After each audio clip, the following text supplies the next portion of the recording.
Bismillahirrahmanirrahim. Assalamualaikum warahmatullahi wabarakatuh. Alhamdulillahirabbil alamin wa bihi nasta'in ala umuri dunya waddin. Wassalatu wassalamu ala asrafil anbiya'i wal mursalin wa ala alihi wa sahbihi ajma'in.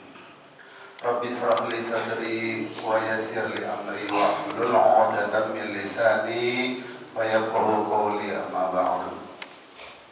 Alhamdulillah, puji syukur kita panjatkan kehadirat Allah Subhanahu wa taala pada pagi yang berbahagia ini. Kita sama-sama dapat berkumpul sehingga kita dapat melaksanakan kewajiban kita, melaksanakan sholat subuh secara berjamaah.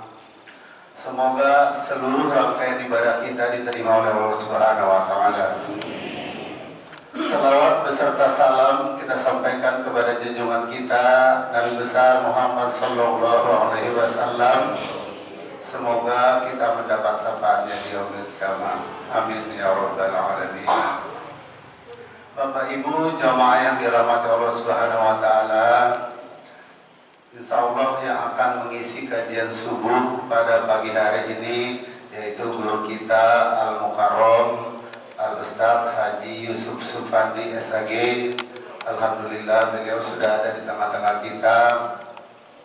Beliau tinggal di Lemah Abang Cikarang nih, lumayan jauh, tapi pagi-pagi sudah sampai di Kayuringin, luar biasa. Dan beliau ini adalah satu berangkat haji bersama-sama dengan saya tahun ini, alhamdulillah, satu kloter dan satu kabiha Al-Ifa, alhamdulillah. Dan dalam kesempatan ini saya juga mengundang teman-teman yang tergabung dalam kloter 72 dan juga khususnya KBIH Al-Ifa.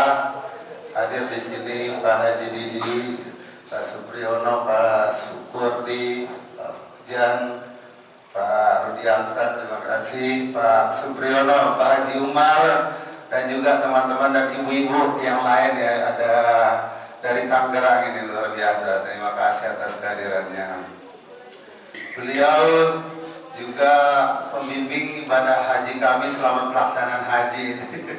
Alhamdulillah kami banyak diberikan bimbingan baik pelaksanaan rukun haji maupun yang sunnahnya. Dan karena beliau fasih dalam berbahasa Arab, jadi paling banyak ini dimintain oleh jamaah untuk menemani belanja oleh-oleh nih. Baik sejadah, kerudung maupun gamis, dan juga batu cincin juga nih. Ahli batu cincin juga nih beliau. Terima kasih Pak Ustadz atas kehadirannya di Masjid Jami'ul Ihsan. Dan selepas kajian subuh ini, insya Allah kita teman-teman yang tergabung dalam KBIH Al-Ifa untuk pertama kalinya, silakan Pak RW. Untuk pertama kalinya kita melaksanakan temu kangen ya, atas silaturahmi setelah kita kembali dari tanah suci. Ini untuk pertama kalinya, alhamdulillah bisa ketemu dengan teman-teman satu KBIH.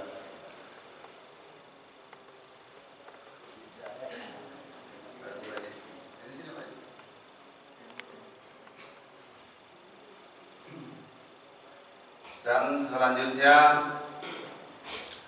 untuk kegiatan di masjid kita, insya Allah dalam waktu dekat kita akan melaksanakan peringatan Maulid Nabi yang insya Allah dalam waktu dekat kita akan membentuk kepanitiaan. Dan untuk itu saya minta kepada Sekretaris DKM Pak Haji Syukur untuk mempersiapkan ahad depan kita untuk rapat ya Pak Haji ya. Baik, terima kasih. Sekali lagi saya ucapkan kepada teman-teman yang tergabung dalam KBIH dari Tangerang, dari Cikarang maupun dari Layon. Terima kasih atas kehadirannya. Mari kita ikuti kajian yang disampaikan oleh guru kita. Kepada beliau kami persilakan dengan segala hormat.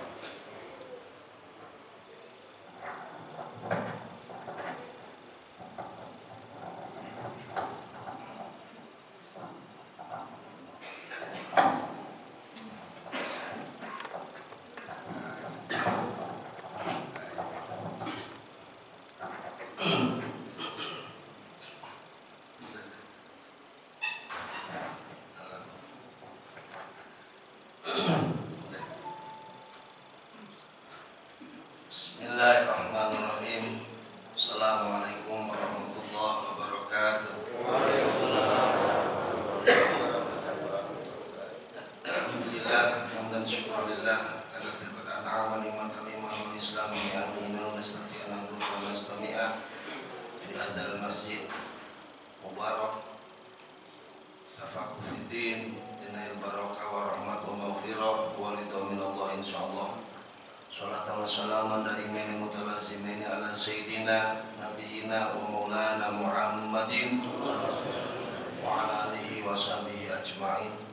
Rabbi shrah li sadri wa yassir li amri wa uqdatan min lisani yafqahu qawli. Rabbi zidna ilma warzuqna fahma bi rahmatika ya arhamar rahimin.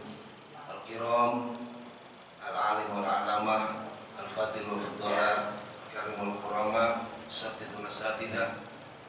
Yang saya muliakan para alim ulama, para tokoh, para sepuh, para asatid, pada guru-guru kita, dan juga akhirul karim Bapak Haji Arifin Arahab SH.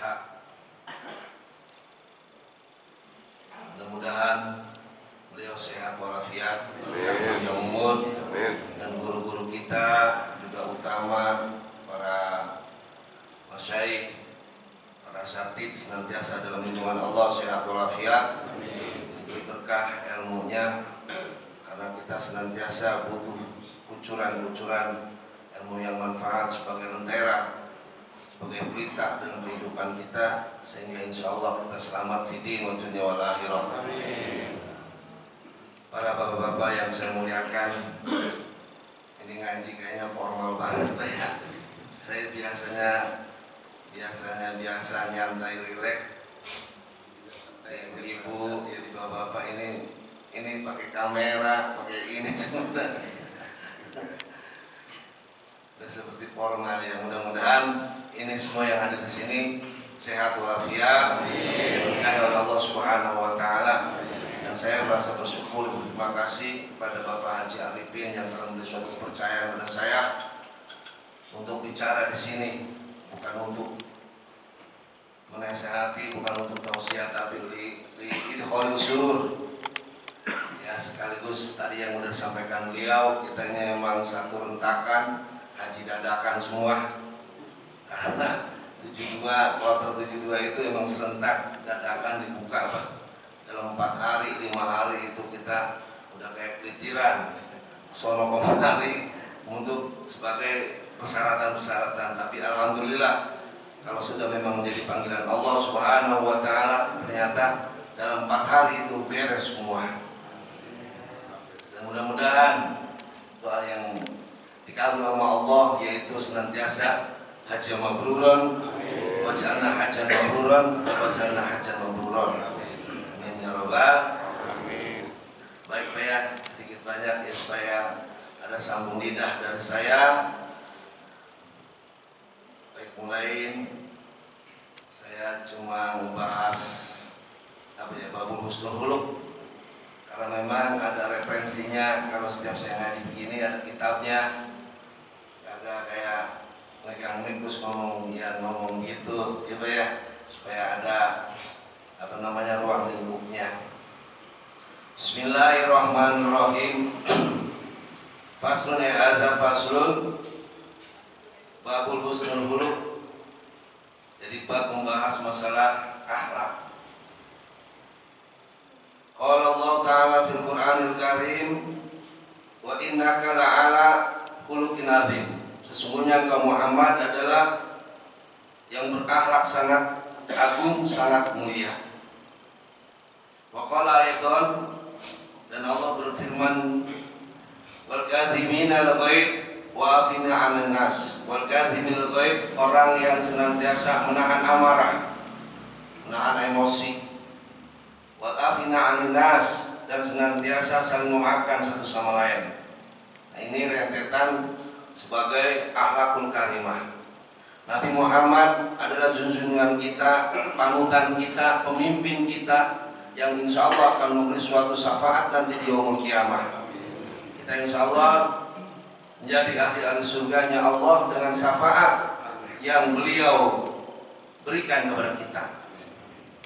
Makanya sholat kita belum menjamin masuk surga, sedekah kita belum menjamin masuk surga, puasa kita belum menjamin masuk surga, haji kita pun belum tentu menjamin masuk surga. Tapi kalau kita insya Allah sebagai umat Nabi Muhammad SAW yang sebagai janjinya Nabi, orang yang berselawat kepadaku, orang yang senantiasa mengucapkan selawat kepadaku, karena ma'in fil jannah, maka dia akan besertaku, berdampingan, nanti bersanding denganku di surganya Allah Subhanahu wa ta'ala. Maka sebagaimana hadis Nabi, aksiru sholat ta'alaya, banyak-banyaklah kita senantiasa selawat kepada Kanjeng Nabi Muhammad SAW. Beliau sangat lembut sekali, beliau sangat kasih sayang sekali, walaupun sekitarnya yaitu asyida'u 'alal kufar, tapi ruhamanya, kasih sayangnya senantiasa ditebarkan oleh Rasulullah SAW. Rasul nggak pernah emosi, Rasul nggak pernah amarah, Rasul nggak pernah dendam. Walaupun kau disakitin, walaupun kau dizalimi, walaupun kau sampai dibunuh, akan dibunuh, tapi Rasul nggak pernah untuk membalasnya. Justru dengan senyum kasih sayangnya, justru dengan kehangatannya, mereka tersentuh hatinya untuk masuk Islam. Akhlak yang mulia, akhlak yang budi luhur, sehingga mereka tersentuh semua dan langsung menyatakan keislamannya, bersahadat di hadapan Rasulullah SAW. Ini salah satunya akhlak yang paling mulia. Nah, kita sebagai umat Nabi Muhammad SAW, maka marilah kita bersama-sama introspeksi diri, muhasabah, udah sejauh mana kita, akhlakul karimah kita, etika kita, budi pekerti kita, yang terwujud dalam ucapan dan perbuatan kita. Kita yang udah sepuh begini, yang udah tua begini, salah satu pun itu adalah akhlak. Karena yang sepuh-sepuh, yang tua-tua, di hadis Nabi, khairukum man dzakarukum billah ru'yatuhu. Semulia-mulianya kamu, sebagus-bagusnya kamu, apabila memandang kamu, melihat kamu, itu maka mengingatkan Allah Subhanahu wa ta'ala. Hadirin, wa zada fi ilmikum, dan akan menambah ilmu. Kalau apa? Kalau mati puhu, ucapannya bisa menambah ilmu-ilmu kita, ucapannya bisa menambah wawasan-wawasan kita, dan juga menambah suatu bekal dalam kehidupan kita dengan ucapan-ucapan para tokoh, para sepuh. Waraghabakum fil akhirah, dan juga mendorong kita lebih cinta lagi dengan akhirat. Inilah sebagai uswah, sebagai akhlak yang sepuh, yang tua, bisa dipandang, bisa dicermin buat generasi muda dan buat anak-anaknya. Itulah akhlak. Hadirin, Bapak, ya, semakin tua kita harus semakin tahu dan manis dalam segi ibadah, karena kita bisa dicontoh, bisa dilanjutkan dengan anak-anak kita. Jangan semakin tua kita semakin kaku, jangan semakin tua kita semakin ego. Itu akhlak, Pak. Semakin tua semakin merasa menang sendiri, nggak mau menerima masukan-masukan yang muda. Rasa mana gua paling tua, ya, rasa mana gua paling sepuh. Nah, ini pun termasuk akhlak. Jadi akhlaknya tidak dipakai.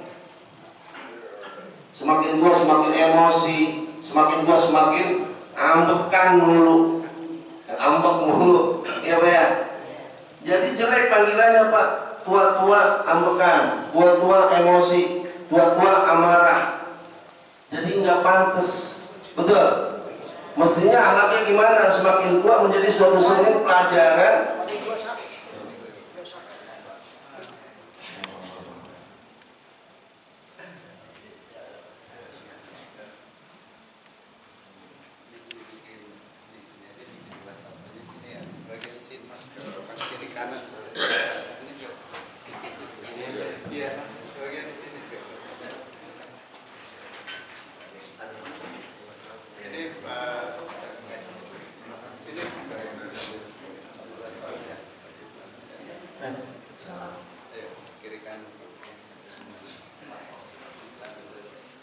Ya, nggak apa-apa, intermezzo.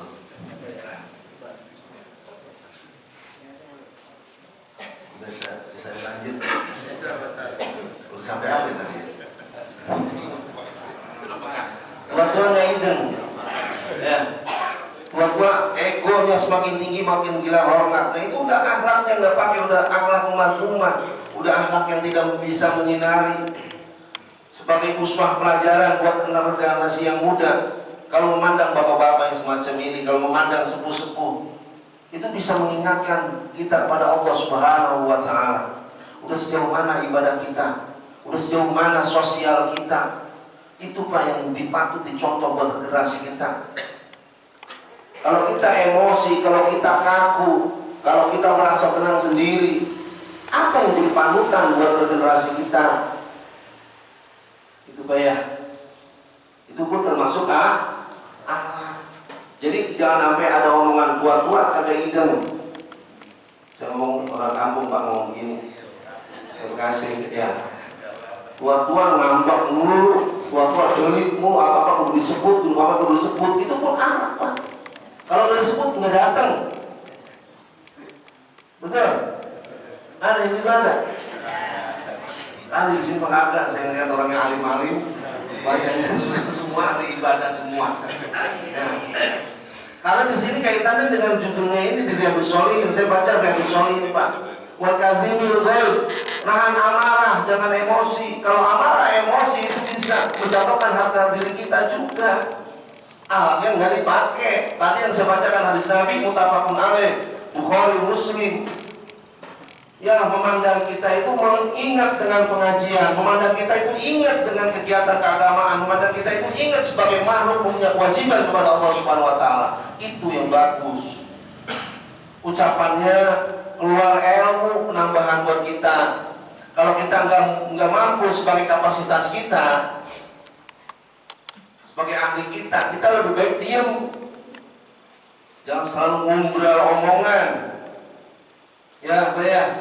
Maka la yu'minu billahi wal yawmil akhir falyakul khairan aw liyasmut. Barang siapa orang yang beriman pada Allah dan hari kiamat, maka ngomonglah yang bagus, ngomonglah yang baik. Dan itu pun termasuk menjadi suatu kesempurnaan iman kita. Kalau kita memang tidak taknya, tidak mampu, tidak kapasitasnya, falyasmut, maka diamlah. Itu pun termasuk kemuliaan kita, akhlak kita. Jangan terlalu lemes, jangan terlalu kepo. Bu, ya betul ya? Ada yang kepo ada. Bismillahirrahmanirrahim. An-Nawas, dari Nawas min Ibnu Sam'an radhiyallahu anhu, mudah-mudahan Allah meridhoi Nawas sekolah. Sa'altu, saya nanya, si Nawas nanya Pak, Rasulullah SAW anil birri wal ismi, dari kebaikan dan kejelekan. Faqala, maka menjawab Rasulullah SAW, abiru husnul khuluq, kebagusan itu adalah akhlak yang paling mulia. Kebaikan itu adalah akhlak yang paling mulia. Kebaikan Pak, makanya akhlak. Ya, akhlak kalau diterapkan dalam kehidupan kita, insya Allah hidup saling asih asuh, saling menghargai, saling menghormati, tidak menjatuhkan satu sama lain. Ya, tidak ada hasud dengki, nggak ada ghibah, nggak ada namimah. Itu akhlak kita terapkan dalam kehidupan kita. Kita pakai dalam kehidupan kita, sekitar kita, warga. Terapkanlah akhlak. Suami ada akhlaknya, istri ada akhlaknya, Jangan terlalu jauh dulu kita mau bahas. Dalam keluarga juga demikian, suami dipakai akhlak, istri dipakai akhlak. Betul? Jangan kaku, karena dalam rumah tangga pun sama. Itu ada kelebihan, ada kekurangan. Kadang-kadang ada kelebihan di suami, ada kekurangan di istri. Ya betul? Ada kelebihan di istri, ada kekurangan di suami. Nah itu saling mencocoki. Karena di situ azwajan yang dijadikan berpasangan-pasangan udah kehendak Allah. Ya ya. Si istri harus manut kepada suami. Si istri harus ta'ziman wa takriman. Taat dan patuh kepada suami. Karena suami itu menjadi kunci ridhonya Allah, kunci kebahagiaannya Allah, kunci surganya Allah itu suami. Ini ada kotak.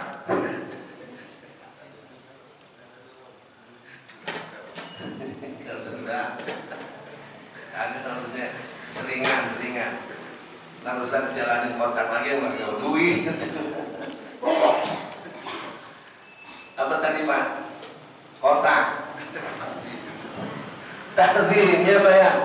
Ini akhlak dalam rumah tangga kita pakai. Ya.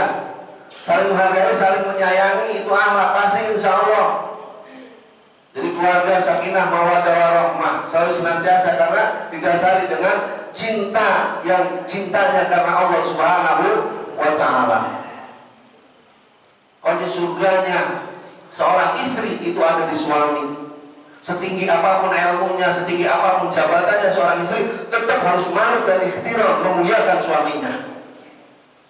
Dalam kitab Qurratul Uyun dikatakan begini Pak, Bu, ini alhamdulillah ada ibu-ibu sekalian. Banyak nih, coba ya. Lau umirtu ahadan ayasjuda li ahadin la amartuhu imro'atan antas juda li zawziha. Kalaulah ada seseorang yang diperintahkan untuk sujud, maka aku perintahkanlah orang tersebut yaitu perempuan untuk sujud di depan suaminya. Tuh. Kalau ada yang disembah lagi selain aku kata Allah dalam hadis Nabi, maka perempuan harus sujud nyembah kepada suaminya. Coba bayangin. Makanya ibu-ibu jangan suka galak sama laki. Ya, jangan suka ngomel sama laki.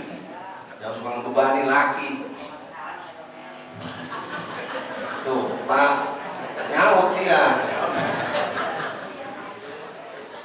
Ya. Karena apa? Saking mulianya dan saking tingginya tingkat harta martabat suami. Kalau suami ridho, Allah ridho. Kalau suami sakit, Allah pun sakit. Paham nih, paham Ibu? Ini saya bahas alat dulu dalam rumah tangga. Ya, karena apa? Tapi suami juga perlu sabar, Pak. Emang ada istri cerewet, ada istri lemes, istri kualak banget, kudu sabar juga. Dan kesabaran itu ada fadilah-fadilah yang Allah berikan. Umar bin Khattab Al-Faruq, kenapa katakan Al-Faruq? Karena beliau itu orang yang tegas, yang halal-halal, yang haram-haram, ya tegas Pak, yang benar-benar, yang salah-salah, hukum ditegakkan di tengah-tengah masyarakat. Hukum nggak ada idola, hukum nggak kaitan dengan darah, nggak kaitan dengan keluarga. Walaupun keluarga yang salah, kan kita mah beda. Keluarga salah, anak salah, ya tetangga salah, berhubung dekat sama kita, dibener nih, betul. Umar bin Khattab, tapi Umar bin Khattab nggak begitu, keras orangnya dalam penegakan pemerintahan keras. Kerasnya ini artinya menegakkan kebenaran. Tapi kalau udah di rumah Umar bin Khattab nge-hep Pak, hep tahu Pak, lemah Pak, lemah. Ada seorang sahabat Pak, dia mau sharing, mau curhat kaitan dengan keluarganya, khususnya pada istrinya. Istrinya ngomel mulu, nggak boleh salah sedikit. Tantar ngomel, ngomel depan umum. Jadi baik, jadi aja, baik atau baik? Iya, orang Cikarang. Ada orang Cikarang ya? Iman Cikarang ya? Ya. Nah udah sampai ke depan rumah pintu melolok. Nah ini kita ambil usaha pelajaran juga. Kalau kita mau diskusi masalah rumah tangga, kita tutup pintu dulu, kita lihat dulu ada orang atau kagak. Kita tutup supaya orang agak tahu susah senangnya dan keluarga kita, orang nggak tahu. Ini mah jadi baik. Pintu melongo nih, Umar ternyata teh sahabat mau berapa langkah lagi pintu melongo ngedenger sahabat yang mau curhat. Ya Allah ternyata Umar lagi diomelin sama bininya. Hadis ini serius. Umar diomelin sama bininya mah, dikopiak sama bininya.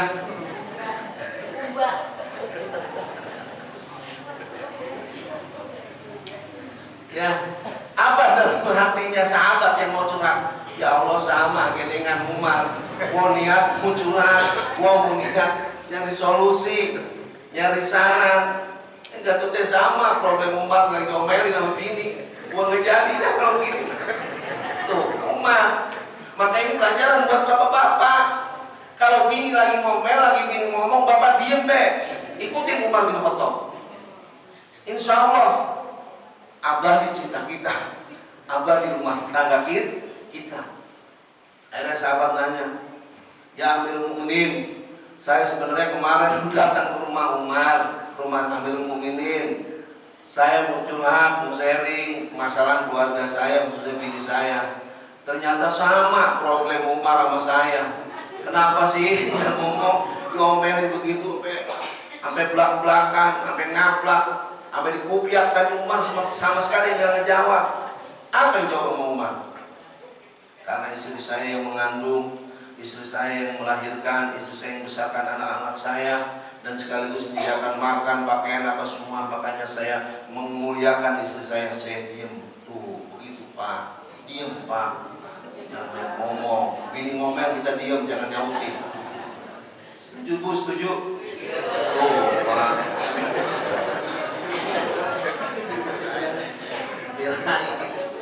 Karena Pak kalau misalkan kita nyautin, kita nimbrung ngomong lagi Pak, kita ngomong sekali, bini 30 kali ngomong Pak. Betul? Ini kadang-kadang setahun 2 tahun keungkat lagi, keluar lagi tuh. Betul? Nah itu. Pokoknya kalau bini marah, saya ngasih solusi ke Bapak. Bini marah nih, bini ngomel, udah pegang dia tangannya. Ajak tuh ke Metro gitu, Politan, ke Plaza aja, ya ke mall, betul? Udah ke mall terserah, kita pegang tangannya, biar kenceng biar tangannya, kita mesra tangan, gandengan tangan terus, ya Pak ya, Insya Allah, gila ngaranya. Jadi udah di mall itu Pak, kita pegang tangannya, kita gandeng tangannya, Insya Allah Pak. Jangan dilepas tangannya, takutnya kalau dilepas Pak.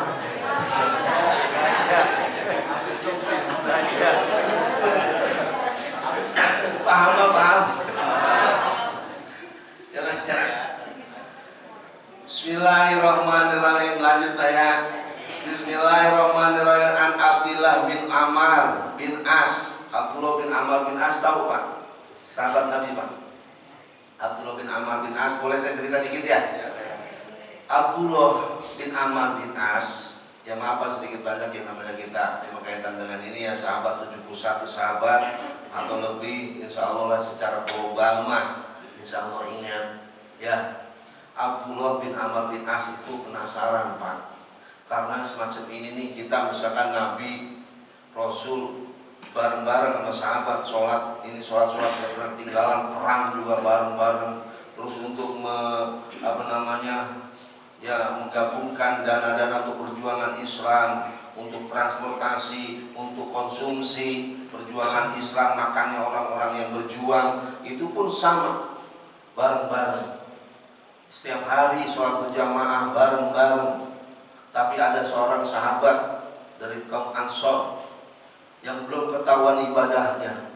Apa kata Rasul? Ntar ada seorang sahabat, ntar ada orang sahabat sebagai ahli surga. Kaget semua saudara-saudaranya, kaget semua sahabat-sahabatnya. Terus besok begitu juga, ada sahabat, ada seseorang ahli penduduk surga. Ternyata dilihat pakaiannya biasa, Pakainya sederhana, lusuh, jenggotnya panjang dengan tetesan air wudhu, tangannya megang sendal jepit, bakyat atau pelompen.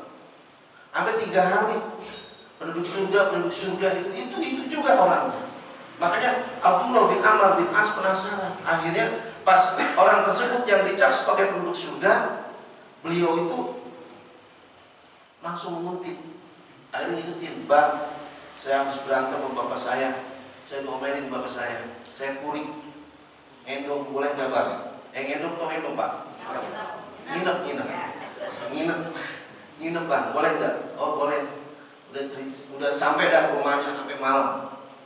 Dilihat malam, orang yang dicap sebagai penduduk surga, jam 12 belum bangun, jam 2 belum bangun, jam 3 ngorok tambah gede. Iya, ngorongnya gede, ngoroknya gede, jam 4 baru bangun. Sholat sebagaimana biasa. Tuh, sholat sebagaimana biasa. Kata Abdullah bin Amr bin As, biasa aja, nggak ada yang istimewa. Ntar kali dia paginya puasa, kagak ternyata. Kali ntar duha, kagak ternyata. Sampai 3 hari Abdullah bin Amr bin As memperhatikan ternyata nggak ada amalan-amalan istimewa yang melebihi sahabat-sahabat. Bang, sebenarnya saya ini nggak berantem sama bapak saya, cuman saya ini mohon maaf Bang, saya penasaran sama abang. Abang udah dicap, abang udah distempel sama Rasulullah SAW sebagai penduduk surga, sehingga ini yang menjadi suatu penasaran buat saya Bang. Amalan apa, zikir apa, perbuatan apa yang mendekatkan abang sehingga abang mendapat stempel dari surga? Kata besar, maka orang tersebut tersenyum. Oh gitu, iya, alhamdulillah. Yang sebagaimana ibadah saya yang Anda lihat. Cuman satu, saya nggak pernah iri, nggak pernah hasut pada seseorang. Kalaupun saudara-saudara saya diberi nikmat, diberi kesuksesan, alhamdulillah saya merasa bahagia. Tuh, itu Bang. Jadi nggak pernah iri, nggak pernah hasut. Orangnya tawadu. Kalau saudaranya sukses, alhamdulillah, senang. Saudaranya lancar, alhamdulillah, senang. Tuh, mendapat pahala surga, mendapat cap surga. Ketimbang orang yang dekat Rasul, ibadah sama Rasul, sholat berjamaah sama Rasul, perang sama Rasul, harta bendanya untuk perjuangan Rasul, perjuangan Islam, tapi belum dicap sebagai penduduk surga. Gitu kan. Maklumnya apa? Pemahamannya apa? Kalau untuk orang rajin ibadah, rajin ngaji, rajin majlis taklim, rajin puasa misalkan, rajin duhanya, tapi kalau hasud dengki sama seseorang, mau bakal masuk surga. Paham? Al-hasud yaqulul hasanat kama taqulu an-nar al-hatab. Hadis Nabi.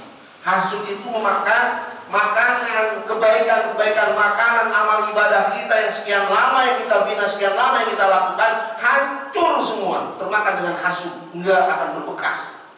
Sebagaimana kayu bakar makan api. Jangan hasud Pak. Ya, hancur Pak. Gara-gara hasud. Ini masalah akhlak juga kan? Iya, ucapan, perbuatan. Gara-gara hasud juga sama. Iblis hasud ke bapak kita Adam. Hancur wanita. Imannya kuat Nabi Adam, tapi kalau digoda dengan Siti Hawa, enggak kuat. Turunlah ke dunia. Terus anaknya juga sama, Qabil dan Habil. Karena hasudnya, Iblis menggoda antara Qabil dan Habil. Gara-gara apa? Wanita. Wanita sama. Mestinya kawinnya sama Ikrimah. Karena Ikrimah, mestinya kawinnya jangan sama Ikrimah, karena Ikrimah saudara kandungnya. Kawinnya kawin silang waktu itu sama Yaluza. Nggak mau, kita pengen saudara kandungnya si Ikrimah. Kenapa? Karena si Ikrimah cakep. Cakep Pak. Kalau si Yaluza jelek. Kehasudan itulah yang bisa membunuh segala-galanya. Tuh. Makanya kata Nabi Muhammad SAW, biang keladinya adalah hasud. Kullu sayyi'atin minal hasud. Segala sesuatu yang kejelekan itu adalah hasud. Biang keladinya hasud. Tuh Bang. Ya. tadi membahas masalah siapa ya? Abu Darda ya? Abu Darda. Masalah, nah itu apa namanya, Abdullah bin Umar bin Hasan, jangan hasud. Walaupun kita rajin ibadah, rajin dekat sama kiai, dekat sama ustaz, tapi hatinya iri, dengki, hasud percuma. Rajin ngaji, rajin majlis taklim percuma. Ngaji nggak pernah ketinggalan percuma. Habis semua pahalanya. Pahala sodako, pahala haji, pahala sholat, habis semua. Paham? Bismillahirrahmanirrahim. An Abi Darda radhiyallahu anhu, mudah-mudahan Allah meridhai Abi Darda. Abi Darda orang kaya, perjuangannya Islam, ya, perjuangannya untuk perkembangan Islam sampai jatuh miskinnya karena usahanya bangkrut, diuji sama Allah Subhanahu wa taala, tapi tetap perjuangan Islamnya, ibadahnya terus istiqomah, mempeng hadapan Allah, mempeng juga di samping Rasulullah SAW. Abu Darda gitu bang. Sampai Salman Al-Farisi itu menegur Abu Darda, kita jangan begitu amat, itu bini pakaiannya itu sampai lusuh begitu bang. Abu Darda, Salman Al-Farisi, kenal Salman Al-Farisi? Kagak ya? Sama, saya kagak kenal. Bismillahirrahmanirrahim. Qala ana nabiyya, sesungguhnya Nabi qala bersabda, mamin sayyin asqala, apa sih yang lebih berat mizan, yaitu dalam timbangan nanti di padang mahsyar, min yaumil kiamah, pada hari kiamat. Faqala Nabi min husnul huluk, yaitu dari bagusnya akhlak. Timbangan yang paling berat nanti di padang mahsyar, nanti kita ditimbang semua nih. Pengadilan yang sangat-sangat dahsyat, yang sangat-sangat adil, itu bang nanti di akhirat. Ya, di akhirat Allah Subhanahu wa taala kagak ngelihat itu lurah, camat, nggak ngelihat itu gubernur kek, presiden kek, kagak. Kalau salah ya salah, bener ya bener. Bener. Itu bang. Kalau yang salah ada di neraka, yang banyak berdosa ada di neraka. Kalau yang benar, yang soleh, yang jalan perintahnya ada di surga. Di sana udah nggak ada lagi kemanfaatan, anak, jabatan udah nggak ada lagi, kecuali amal ibadah. Itu yang paling berat timbangan adalah husnul huluk, akhlak yang mulia, akhlak yang terpuji. Bukan sholat, bukan sodako, bukan haji, bukan puasa, tapi timbangan nanti yang paling berat di padang mahsyar itu adalah akhlak yang paling mulia, budi pekerti yang sangat luhur. Itu paling berat timbangan di padang mahsyar. Paham Pak? Bu paham Bu? Sholat kalah sholat, sodako kalah, puasa kalah, haji baru kemarin haji kalah juga. Bener nih, paham ini masalah hadis ini, paham Pak ya? Pak Haji Pocat, Pak Haji Kudu. Bukan haji, bukan sholat, bukan puasa, bukan sodako, tapi yang timbangan paling berat adalah husnul huluk, akhlak yang paling mulia. Nah, saya akan jabarin bang paham baik lah. Syukur banget saya salut. Minum dulu.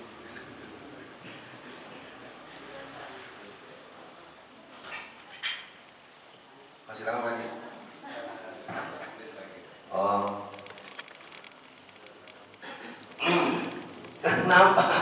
Kenapa misal bang, kok puasa itu kalah sih sama akhlak yang mulia? Itu maksudnya. Kenapa sih? Nah, makanya ini maksud saya begitu Pak. Saya membuka stimulan, membuka ini apa namanya, ya kira-kira paham nggak? Paham semua. Berarti saya salut. Ya, salut. Alhamdulillah saya kemarin alhamdulillah saya emang niat mau reunian, diundang sama Pak Haji. Ntar ya, makan sayur, makan uduk jengkol, alhamdulillah. Kok mau sampai diberkatin mah? Ada. Alhamdulillah. Mobil di bawah mobil. Jadi gitu. Misalkan kalau puasa kok kalah dengan akhlak yang paling mulia? Iya. Kam min sha'imin laisa lahu min siyami ilal ju' wal 'atsy. Berapa banyak orang yang puasa tapi nggak dapat pahala puasa, cuma lapar haus doang. Tuh begitu. Berapa banyak orang yang puasa tapi nggak dapat pahala puasa, batal pahala puasanya, cuma nahan lapar haus doang. Subuh sampai maghrib. Kenapa? Karena matanya nggak puasa, kupingnya nggak puasa, hatinya nggak puasa, mulutnya nggak puasa, lidahnya. Ada yang membatalkan pahala puasa, salah satunya al-kadzib. Kata Nabi itu, bohong. Iyakumul kadzib fa innal kadzib mujanibil iman. Jauhkanlah, jangan sampai kamu bohong. Bohong itu adalah berseberangan, jauh dengan keimanan. Paham Pak? Paham? Makanya rontok pahala puasa. Ya, wal ghibah. Rontokin pahala puasa. Ngebuburit. Ada bahasa ngebuburit di sini? Iya, coba ngebuburit di mall. Udah melihat yang menor-menor. Lebah ini kan tonggoro ustad, tonggoro haji. Maaf ini ngomong. Coba pakaian, misalkan pakaian transparan, pakaian yang ketat. Ilok begini lihat. Bener-bener. Bu, baik-baik Bu. Ya, itu rontok pahala puasa kita. Rontok. Kalau sekali gimana Ustaz? Boleh. Nah, itu. Tapi apa yang merontok dari bawah sampai ke atas, rontok pahala puasa kita. Makanya jangan sampai ada bahasa ngabuburit dah. Boleh ngabuburit, kita nunggu waktu buka ngadain pengajian. Gitu kalau di pinggir jalan. Ya, gibah kayak begitu, Pak. Ya. Mohon maaf, gibah rontokin pahala puasa. Gibah dosanya lebih gede ketimbang berzina. Tuh yang suka duduk bareng-bareng di balai. Tahu balai? Nah, itu sampai penuh duduk di balai. Udah penuh sampai dilakonin duduk di bawah balai itu. Apa murungan itu? Mutahmar apa yang dibahas murungan? Ya bener ya. Ujung-ujungnya pasti ada yang diomongin Pak. Ada yang digibahin, ada yang buka aib. Apalagi perempuan banyak keponya. Betul. Kadang-kadang kita repot suka ngurusin urusan orang lain. Repot urusan keluarga orang lain. Urus aja diri kita sendiri. Capek ngurusin orang. Betul. Tuh gibah dosanya paling gede. Ustaz, saya mah nggak ngomongin orang, kagak, cuma duduk doang sama baik. Paham Bu? Iyakum wal ghibah fa innal ghibah asyaddu minal zina. Jagalah, jangan sampai gibah. Sesungguhnya gibah itu lebih berat ketimbang dosa berzina. Ibu bapak selingkuh, ibu bapak berzina, naudzubillah min dzalik. Itu masih kalah, masih di bawah dosa gibah. Inna rajulan yazni yatubullah. Sesungguhnya seseorang yang berzina, yang berselingkuh, CLBK. Tahu CLBK? Nah, cinta lama resmi kembali. Benar. Teman tapi mesra. Nah, itu ya janjian. Naudzubillah min. Yang hal macam begitu. Kalau misalkan orang berzina, yatubullah, diterima sama Allah Subhanahu wa taala tobatnya. Kalau tobat berzina sampai setiap hari misalkan, ya misal, tapi itu diterima sama Allah Subhanahu wa taala. Wa ana shahibal ghibah, adapun orang yang suka ngegibah, la yatubullah, Allah tidak akan terima tobatnya. Hatta yatuba sahibuhu, sehingga diterima. Itu dia harus minta maaf kepada orang yang digibahi, pada orang yang dizalimi, pada orang yang dianiaya, pada orang yang dibuka aibnya. Itu paham Pak? Berat. Dosa yang kaitan kepada Allah enteng, dari dosa yang kaitan kepada manusia sampai pada masyar, sampai ke akhirat. Nanti di sana kita bertanggung jawab hadapan Allah Subhanahu wa taala. Kalau misalkan kita sehidup kita belum minta maaf, belum minta ridhonya, sampai ke bawah mati, maka nanti pengadilan di sana. Pahala kita bisa habis diambil di dalam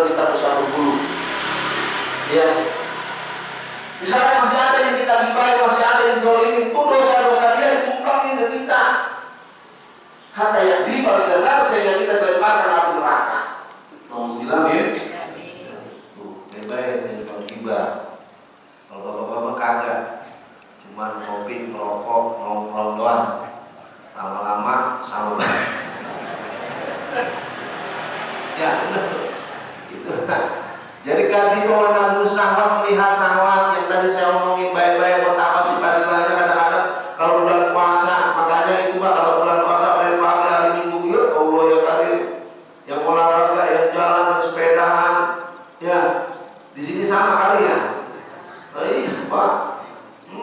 Nah saya di stadion saya kan sekarang udah ada kan pindah dari Lubuk Beras, Lebak Bulus, Lubuk Beras, Taman Sehati. Nah itu ya, Bu Imar tuh. Iya, Masya Allah ya Karim. Makanya ya tomboro Ustadz, tomboro para kiai sama kalau itu mah kalau melihat apa jangan 2 kali dah. Ini lihat begini udah, kalau sekali berkali boleh. Ya, itu bisa merontokkan pahala puasa. Kok dikatakan Ustadz husnul khuluq itu akhlak yang budi pekerti yang tinggi itu bisa mengalahkan sedekah? Iya. Karena sedekahnya bukan karena Allah. Sedekahnya bukan karena dapat mencapai ridho Allah Subhanahu wa taala, tapi anfaqo malahu ringanes. Sedekahnya impaknya karena manusia pengen dipandang, pengen dipuji, pengen disebut, karena kehormatan, karena popularitas. Tuh. Hilang. Watawakal sodan, nggak ada berbekas dalam mengumpulkan begitu bagaikan batu yang licin yang ada pasirnya ketimpa air habis semua sedekah. Boro-boro ditimbang di padang masa di dunia ini udah habis. Itu Bang maksudnya. Paham? Itu kalau sedekah kita pakai akhlak. Kalau misalkan kita yang ngasih tersenyum, alhamdulillah. Enggak ngasih tersenyum, alhamdulillah. Besok kali ngasih tersenyum, alhamdulillah lagi. Ya betul. Iya udah alhamdulillah. Jangan sambil ngerutu ngasih tapi sambil emosi, ngasih tapi sambil merengut. Ada itu ada. Jangan Pak. Ya. Kalau memang kita nggak ada, alhamdulillah kita ngomong baik. Maaf ya Bu. Tuh. Yang di saya secara pribadi, di saya juga kampung saya, alhamdulillah itu kemarin penyantunan anak yatim. Ya, sampai nunggu saya sampai ngepel ke Mekah, Pak Haji. Pak Ustadz, ini nungguin Pak Ustadz dia sekaligus minta doa-doanya, doa yang orang pulang haji mau dikabulkan. Ya udah gitu, takut kelamaan. Ya udah nunggu Pak Ustadz baik, iya dah, terserah dah. Tuh, alhamdulillah emang dari awal udah saya bina, dari awal emang udah ini penggalian dana untuk penyantunan anak yatim. Alhamdulillah dapat dana itu 26 juta. 26 juta itu dari kampung sendiri yang hampir hilang semua kampung saya. Nggak pernah dari dulu dari awal gue minta dana dari keluarga. Itu ibu-ibu, penggalian dananya ibu-ibu, yang keliling ibu-ibu. Setiap minggu 2 kali itu pasti ada yang keliling. Dapat 700, dapat 400, dapat 500, sampai terkumpul itu 26 juta lebih. Anak yatim cuma 13. Tuh. Jadi satu anak yatim 1,5 juta. Ada yang anaknya 3, 4,5 juta. Langsung beli sepeda. Serius aja Pak. Itu begitu terus. Janda-jandanya ada 35, mati 6, tinggal 29. Janda 200. Karena apa? Karena memang ini buat lebaran anak ya yatim. Nah itu Pak, itu benar memang udah terorganisir gitu. Mereka udah kompak guyup. Pak Ustadz saya uduknya, Pak Ustadz saya chickennya, Pak Ustadz saya teh botolnya, saya aquanya, makanya penuh. Kenapa Pak? Karena itu mereka ingin harta bendanya, ingin hasil kerjanya dirasakan dengan orang-orang yang dicintai oleh Allah Subhanahu wa Ta'ala. Tuh, itu dia. Terus. Ini lagi. Jadi itu Pak. Tetapi kalau sedekahnya, kalau infaknya sambil ngegerutu, assalamualaikum, susah banget Pak. boro-boro disautin, ya kalau dia tuh ordek, ya dia lagi, udah bawa kantong kresek sama mama udah mau jaba-jaba minta sodako, minta jariah, betul? Tuh begitu.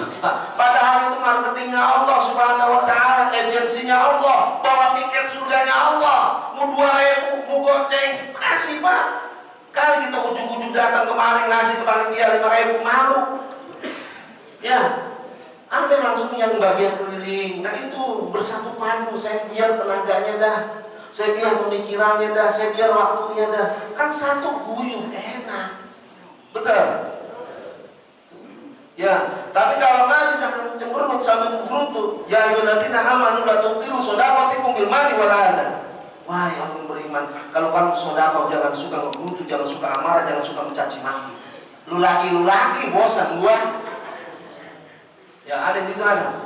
Mau dapat pahala, boleh ditimbang nanti di padang Masya, itu maksudnya akhlak yang karimah, kita ngasih nggak ngasih, senyum be udah termasuk sedekah. Amin.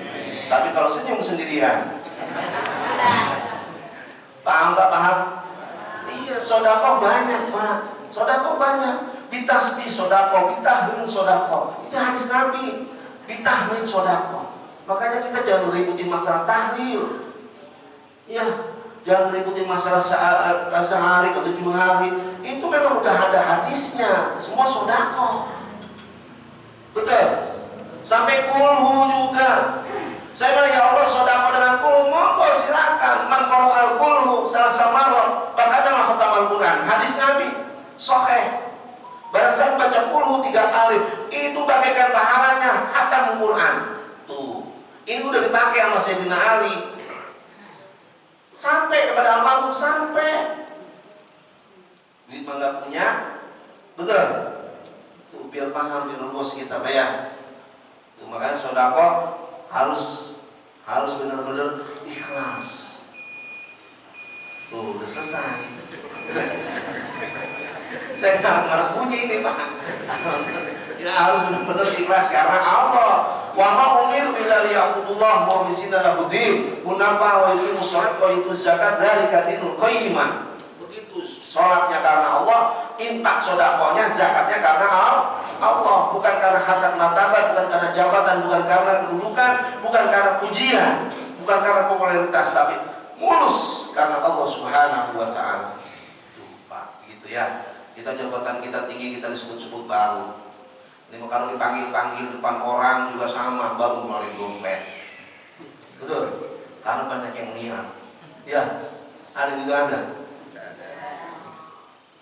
Allah cemburu Pak. Sebenarnya Allah cemburu. Innallaha yughayyiru di dalam muhtabah hadis. Allah cemburu. Ya, kita kemana-mana, jalan kemana-mana, banyak pengeluaran, cek bebek biasa aja. Tapi pas nyantunan anak yatim kayaknya susah banget. Betul? Tuh, Allah cemburunya kayak begitu. Kemana-mana kita Masya Allah refreshing apa juga sama, keluaran duit sama jutaan. Itu. Tapi pas untuk penggalangan, penyantunan anak yatim, penggalangan untuk kesejahteraan janda-janda tua, susah banget. Itu Allah cemburu. Paham Pak? Iya. Makanya ini saya senang begini. Ini bukan jangan dianggap remeh, ini begini ngaji begini. Ya. Man masyali khalatil alim, barang siapa yang melangkahkan kakinya. Ada kelompok-kelompok, ada golongan-golongan pada keliling begini.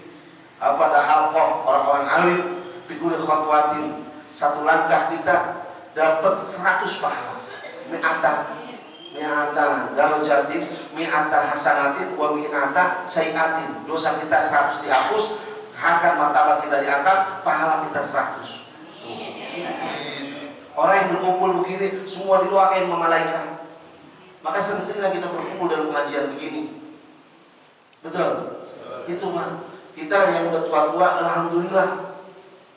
Karena apa? Karena Abdullah bin Umar bin Mas'ud, ya Abdullah, dulu suka saatan, datang musuh kolaman, datang tubuh harban, nggak bawa pulpen, nggak megang buku, istama'a, wajalasa wa istama'a ma yakunul alim bikuli kalimatin hasanah. Kamu duduk bareng, dengerin apa yang disampaikan.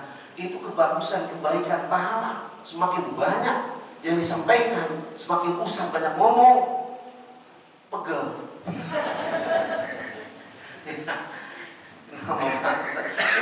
pusat kebaikan-kebaikan, Pak. Makanya mencari ilmu itu enggak terkait dengan faktor usia. Mencari ilmu enggak terikat dengan lembaga pendidikan. Kalau lembaga pendidikan, Bapak yang udah tua begini dulu nggak sekolah, belum sekolah SD pantas agak dikira pakai merah putih. Kagak, Pak. Ya, jadi mencari ilmu itu tetap Pak wajib minal mahdi ilal lahdi. Dari lubang emak sama lubang kuburan. Paham tuh? Nah kita begini ini udah merontokkan kewajiban kita di dalam belajar. Wajibnya udah rontok, nggak wajib paham. Udah tua-tua begini malah maaf sekarang ingat besok. Ingat kira-kira. Nah itu Pak, jangan kita kaku. Iya. Sekarang nih, mohon maaf banget, Bapak belum tentu ini dari muda sampai tua sekarang ke masjid baik, majlis taklim baik, ngaji baik, enggak. Betul? Yang pengajian datang, ya Pak udah umur 50 baru ingat tamu sholat, baru ingat tamu majlis taklim. Ya betul. Jangan delit Pak, ntar ngambek kalian ngomong begini. Iya karena sadarnya Bapak begitu, sama seperti orang kafir Quraisy yang masuk Islam yang bersyahadat kepada Rasulullah SAW itu juga sama Pak. Yang tua umur 80, umur 70 baru masuk Islam. Maka fattabi'uni yuhibbukumullah, ikutinlah aku supaya kamu dicintai Allah wa yaghfir lakum dan dosa-dosa mengampuni Allah Subhanahu wa taala. Salah satunya ini Pak. Ngaji alhamdulillah. Misalkan udah tua ikut ngaji makhorijul huruf, jangan ditekenin, Ustaz udah ngerti. Karena giginya udah rontok semua. Nggak mungkin yang tua untuk belajar tajwid Al-Qur'an harus tepat, pintor pil lisan, pintor pil asnan, ujung gigi, ujung lidah, gigi rontok semua. Ngempos semua. Itu baru tahu begitu. Apa-apa nggak diterima, apa-apa nggak diterima. Nah itu terlalu kaku tuh orang pemahamannya.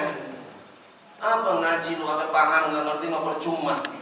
Nah itu salah Pak. Mohon maaf baik. Kayak ini kan Bapak nggak pernah bawa buku, nggak pernah bawa pulpen kan? Itu hadisnya ada di dalam Tanzil Qaul. Bapak cerdas Pak sebenarnya. Ya bener ya. Iya karena diikutin hadis ini teh. Nggak bawa buku, nggak bawa pulpen, dengerin saking lama sampai ngantuk. Ya bener ya. Nah, itu hanya itu yang saya sampaikan mungkin ya. Jadi kewajiban untuk thalabul ilmi minal mahdi ila tadi, ngaji belajar itu enggak terikat dengan formal dan non formal. Ini pun sama, kita ngaji bersama ya. Yang wajibnya adalah ngajinya man salaka tarqan sal ya tamsilman sallallahu alaihi wasallam. Barang siapa orang yang melangkah kakinya untuk mengaji taklim, untuk ngaji, untuk belajar, pada dasar dia melangkahkan kakinya ke surganya Allah Subhanahu wa taala. Aman yang takil dan bersama orang yang berpindah melangkahkan ghufirallahu ma taqaddama, diampuni dosa-dosanya yang lalu. Qabla yahtua, sebelum qabla ayahtua, sebelum dia melangkahkan kakinya, dosanya sudah diampuni nama Allah. Amin. Itu Pak. Makanya jangan bosan untuk ngaji, didoain malaikat semua wa ghasyiatum rahmah, dan juga diberi rahmatnya oleh Allah Subhanahu wa taala, menajalat sakinah, akan hatinya tenang. Tenang Pak. Itu ya wa khafat alaihi malaikat mendoain kita semua. Amin. Doa kita error, doa kita meloding, tapi doa malaikat langsung tembus kepada Allah Subhanahu wa taala. Hanya itu mungkin yang saya sampaikan, kurang lebihnya saya mohon maaf. Yang saya sampaikan benar, mutlak kebenaran milik Allah Subhanahu wa taala. Banyak khilaf, banyak doib, itu merupakan kerendahan doiban saya. Saya Al-Fakir, mohon maaf yang sedalam-dalamnya. Mudah-mudahan kita sehat walafiat, kita panjang umur, kita pada berkah semua, keluarga pada sehat, anak yang soleh-soleha, keluarga kita sakinah mawaddah warahmah. Al-Fatihah.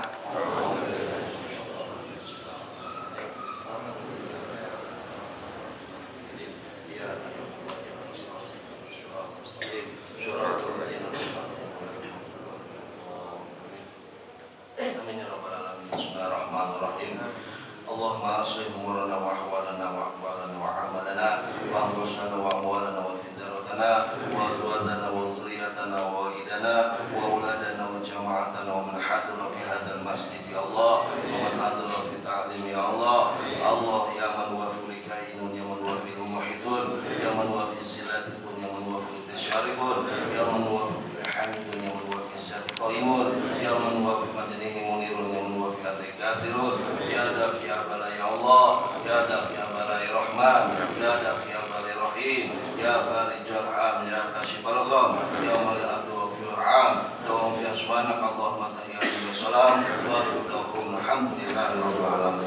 muwaffiq ila aqwamit thoriq. Assalamualaikum warahmatullahi wabarakatuh. Waalaikumsalam warahmatullahi wabarakatuh.